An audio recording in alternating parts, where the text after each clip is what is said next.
I wanted to highlight a few of the modifications and upgrades that I've done to this car in the last couple of weeks. We no longer have a kludged rubber fuel line. We have a proper NICOP line that runs from the mechanical pump to this rubber hose here that's looped into a pickup because it goes to a one-way check valve and a fuel filter that connects onto a NICOP line. Now, I do not advocate going under a car that's supported solely by a jack. I have it up on the jack just for the sake of this video.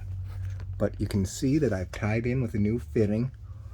We're in a proper NICOP line up to the fuel inlet point, and I have successfully wrapped the starter in thermal resistant heat shielding to prevent heat soak.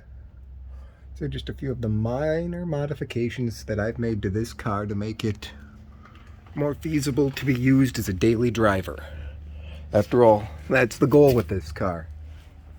And one of the bigger questions or comments I've gotten is, how do you keep it from getting air bubbles? The cooling system has to be, the hose off of the engine has to be lower than the filling point. It is. Here's the radiator cap where it sticks up. Here's the low profile hose that runs over and into the top of the radiator. Cap is up there.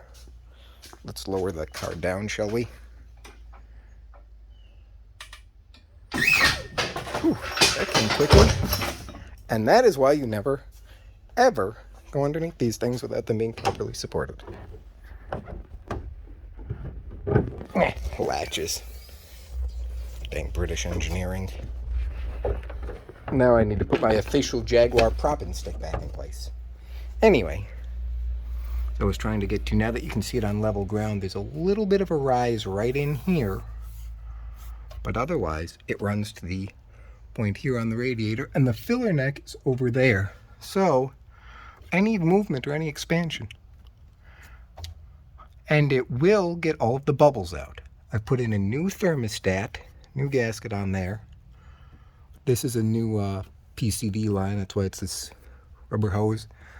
I think I'm going to have to replace all of the original old vacuum hoses.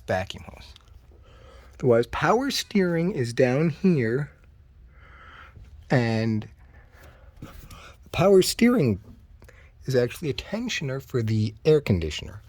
I'm sure it doesn't work.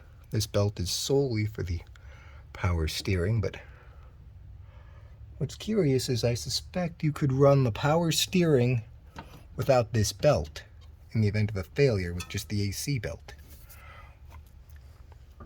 So otherwise you have a belt here that does just the power steering, water pump, and crank pulley. And this one's just for the alternator. I don't know what this pulley groove here was for. I'd like to know, but oh well. Yeah. Yep. That's about where she's at the moment.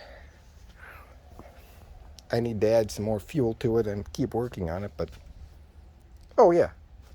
Horn pad is installed. Steering wheel's on upside down. Typical. Yeah, well, it's a 77 model year. It's the height of the British Leyland construction. So the fact that this thing is even still holding together is pretty dang good. A little bit of paint flaking here. I'd wonder if this was originally black, but I doubt it. I don't know why that's a little black underneath here, because as you can see in all the door jambs, it's white. So if it was ever repainted, they did a thorough job, and I couldn't imagine anyone spending that kind of money on this car when they couldn't be bothered to spend the money to maintain the V12. Next step on it is figuring out the fuel gauge and the temperature gauge, so I have a full working accoutrement of gauges. Fun. Very fun.